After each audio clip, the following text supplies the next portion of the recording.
गाड़ी हटल हेलो एक ही जगह पुगे हो वाह ठीक है मैं करूँ घंटी आप अभिनव राजस्थान से, अभिनव राजस्थान क्या चाहती है, किस तरह का जनप्रतिनिधि होना चाहिए जो विधानसभा चुनाव में जीते, और किस तरह की अपेक्षा अभिनव राजस्थान रखती है जो जीतता है उससे? देखो, हम जनता का राज चाहते हैं। जनता का राज मतलब कि हर एक व्यक्ति स्वावलंबी बने, खुद से स्ट्रांग बने और खुद कुछ न कुछ ऐसा कर सके जिसमें अगर सरकार सहायता ना करे तो भी वो अपने आप स्वावलंबी बन सके। ऐसा जनता का राज चाहते हैं। सबको नियमों का पता होना चाहिए। कुछ क्या होते हैं कि लोग जानकारी के अभाव में चीजें कर नहीं पाते, तो वो उसके लिए भी जागरूक कर रहे हैं लोगों को। सर देखो, मेरा आप सबसे एक शिकायत भी है और आप मेरे से सब मतलब पूजनीय है मेरे लिए सभी। आपसे मेरी शिकायत ये है कि देखो, सिर्फ 3 कैंडिडेट खड़े नहीं हुए हैं, है ना। मैं जब भी कोई न्यूज़ देखता हूँ मुझे ऐसा लगता है कि डीरोना विधानसभा से सिर्फ 3 ही व्यक्तियों ने पर्चा भरा है, 3 ही प्रत्याशियों ने पर्चा भरा है। हमने भी भरा है, मैंने कोई नरेगा का फॉर्म नहीं भरा है। हम सब ने कोई नरेगा का या मेट के लिए फॉर्म नहीं भरा है। हमने भी वही फॉर्म भरा है जो अन्य प्रत्याशियों ने भरा है। तो प्लीज आपसे निवेदन है कि अगर किसी की न्यूज आप चलाते हैं तो साथ साथ हमारी भी बात रखें कि ये भी प्रत्याशी हैं, इन्होंने भी इसमें भाग लिया है और ये भी जनता की सेवा करना चाहते हैं। मैं एक अकेले की नहीं कह रहा हूँ, जो 5 और है मेरे जैसे 4 और है, उनकी भी बात रखा करो, ये भी उनके भी मुद्दे रखा करो। ये आपसे छोटी सी शिकायत थी और अगर सही लगी हो तो आप इसको जरूर फैलाना। लेकर जनता के बीच में जा रहे हैं। जी नमस्कार। सबसे पहले तो आप सभी के व्यूवर्स को मेरा सादर प्रणाम। और जो अभिनव राजस्थान पार्टी के मुद्दे और मेरे मुद्दे जो है वो बता देता हूँ आपको। अभिनव राजस्थान पार्टी के एक तो खेजल्ली को यूनेस्को की धरोहर श्रेणी में शामिल करने के लिए से लेकर 23 ऐसे मुद्दे हैं, जैसे फसल बीमा योजना को हर किसान को फसल बीमा योजना मुहैया करवाना, जो कि आज तक कभी हुआ नहीं है। कुछ पैसे किसानों को मिलते थे जो कि आज लाखों में मिल रहे हैं। ये हमने करके दिखाया और ये हमारा प्रथम मुद्दा है, पहला मुद्दा। अच्छा, कुछ मुद्दे मेरे जो है वो ऐसे हैं कि मैं हर गांव जाकर हजारों पेड़ लगाने के लिए युवाओं को मैं प्रेरित कर रहा हूं और मेरा युवा जो साथी है वो साथ भी दे रहे हैं। कुछ मेरे मुद्दे ऐसे हैं जिसमें मैं रोजगार देने की वादे कर रहा हूं जबकि हमने पहले पूरे किए हैं लोगों के।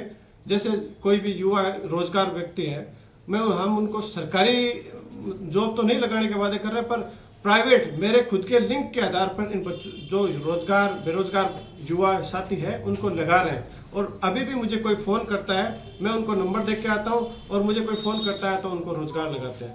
और ऐसे एक मुद्दा ये भी है कि हम जैसे 4 से 5 एक गांव में, जैसे कि मैं एक जीव रक्षक हूँ, रेस्क्यूअर हूँ, मैं 4 से 5 बंदे हर गांव में तैयार करूंगा जो वन्य जीव संरक्षण कर सकता है। ये मेरे मुद्दे हैं जो मैं मतलब बिना किसी सरकारी सहायता के, या मैं कुछ पद पाता हूं या नहीं पाता हूं तो भी ये मुद्दे हम पूरे करेंगे। ये तो हो गए मेरे निजी मुद्दे। और अभिनव राजस्थान पार्टी के 23 मुद्दे हैं जो वो अलग है। इस बारे में अभिनव राजस्थान का क्या कहना है? देखो, इस पे एक सबसे बड़ा मुद्दा ये है कि हम एक तो जाति और राजनीति का नाम पूरे चुनाव में नहीं, पूरे कार्यकाल में कभी लेंगे ही नहीं। एक्चुअल में तो मैं लेता ही नहीं। अभी मेरे पास एक बैनर बना हुआ है, मैं तो नाम ही नहीं लेता हूँ। इन 2 चीजों का 2 शब्द यूज ही नहीं करेंगे हम पूरे चुनाव प्रक्रिया में, नहीं कभी भी। तो इसका सवाल ही। और जो दूसरे प्रत्याशी या पार्टियां कर रहे हैं उनके लिए क्या कहेंगे मतदाताओं को? देखो सब अच्छा कर रहे हैं, सब जनता की सेवा नहीं, जो धर्म और जाति के नाम पर आज वोट ले गलत है सर, बिल्कुल गलत है। ये तो अपन सब जानते हैं, पर होता क्या है कि जब सरनेम देखते हैं तो बस उसका वो मन है जो उधर डोल जाता है। ये गलत चीज है। जब भी सरनेम कोई देखता है तो उससे खुद को रिलेट करके आदमी देखता नहीं है कि काम कराता है कि नहीं, काम करने वाला है कि नहीं, अपने काम आने वाला है कि नहीं, जनता के बीच में कितने दिन रहता है, आगे कितने दिन रहेगा, उसकी जानकारी लिए बिना वो ना उनसे सवाल करते हैं कभी, और बस सिर्फ और सिर्फ सरनेम देख के वोट कर देते हैं। आपके मुताबिक वर्तमान विधायक और यहाँ से जो निर्दलीय प्रत्याशी हैं, पूर्व में मंत्री रहे, उनके कार्यकाल के बारे में क्या कहना है? सब अच्छे हैं, सब जनता की सेवा करने के लिए आते हैं, और विजन अलग अलग होता है। किसी का कोई मान लो किसी तरीके का फर्क होता है, कुछ लिंक नहीं हो पाते हैं। कभी क्या होता है कि सत्ता पक्ष में और जो बैठे हैं, मान लो केंद्र सरकार अलग है, राज्य सरकार अलग है, या फिर राज्य सरकार में जो जिसकी सत्ता है वो पार्टी अलग है और जो विधायक बना है वो पार्टी अलग है। तो कुछ चीजें जो अड़चन में बीच में आ जाती है, तो कुछ लोग काम कर नहीं पाते हैं, कुछ का विजन ठीक नहीं होता है, कुछ परिस्थितियां ऐसी हो जाती है। बाकी काम सब करना चाहते हैं, जनता की सेवा सब करना चाहते हैं। बाकी ऐसे कोई ना तो वहां तक पहुंचता है, ना ही वहां लोग पहुंचाते हैं।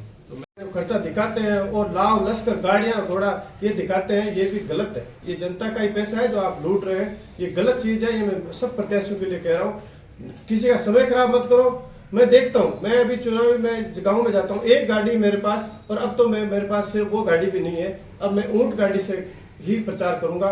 आज यहाँ डीरवाण से मेरे प्रचार की शुरुआत कर रहा हूँ ऊंट गाड़ी से, जिससे जीवों के प्रति भी लोगों की एक अच्छी भावना जाए, जीवों की रक्षा करें। आज ऊंट विलुप्त होते जा रहे हैं, इनकी कोई सुनवाई नहीं है। अगर हम इनको थोड़ा बहुत अट्रैक्शन में लाएंगे, ध्यान में लाएंगे, तो इन जीवों को, इनको जो पालने वाले हैं उनको भी रोजगार भी मिलेगा। जीव विलुप्त होते जा रहे हैं, उनका भी विनाश नहीं होगा, ये बचते रहेंगे। और मैं वैसे वन्य जीव प्राणी संरक्षण करता हूँ, तो मेरा एक उनसे एक अट्रैक्शन अलग ही है, मतलब उनका जो कनेक्शन है वो अलग है थोड़ा। तो मैं चाहता हूँ कि लोग, ये जो मैं देखता हूँ सर, जब भी कहीं जाता हूँ तो 200 गाड़ियां, उनमें सिर्फ गाड़ियां में सिर्फ एक ड्राइवर बैठा है और नेताजी जाते हैं, भाषण देते हैं, और लोग वहां के गांव के लोग 25 होते हैं, 500 लोग दूसरे ले आते हैं। ये थोड़ा सा जनता को सीखने वाली बात है, समझने वाली बात है। आपको ये चीज थोड़ी सी दिखानी चाहिए, समझानी चाहिए कि क्यों गाड़ियां ले जाते हो। जब मेरे को चुनाव, अगर मेरे को परीक्षा देनी है, तो मैं क्यों 200 गाड़ियां लेके जाता हूँ? इससे मतलब क्या है? आपको बात अपनी रखनी है, तो दूसरे लोगों की क्या मतलब है? इस बात से जनता क्यों समझ नहीं पा रही है? ये चीज थोड़ी सी मेरे को खटकती है। दादा, इसको जरूर आप, इसको मेरे कहने पे आप इस बात को जरूर लोगों तक पहुंचाएं, ताकि लोग इसको समझें, अगर मेरा मुद्दा सही है तो। क्योंकि मैं जहां पे भी गया हूं ना सर, 200 गाड़ियां, किसी के 300 गाड़ियां, किसी के 400 गाड़ियां, तो ये, और ये भी मैंने सुना है, देखा है कि लाखों रुपए का पेट्रोल खर्च करते हैं। और होता यह है कि वो गाड़ियों के खुद के तो होते नहीं है, लाखों रुपए का जो पेट्रोल खर्च कर रहा है, वो जनता की सेवा कैसे कर सकता? अगर उसके पास ऐसा पैसा था पहले से, तो वो उसको विधायक बनने की जरूरत क्या है? ऐसे ही करो ना सेवा, अगर कर सकते हो तो आप ऐसे ही करो। आपके पास करोड़ों रुपए है, मेरे पास तो लाख रुपए भी नहीं है भाई साहब, सीधी सी बात है। फिर भी मैं कोशिश कर रहा हूँ कि जनता की कैसे सेवा कर सकूं। आज से आज तक मैंने हजारों रेस्क्यू किए हैं, मेरे अपने खर्चे पर, जैसे भी मैं मैनेज करता हूँ, और मैंने किए हैं लोगों के लिए।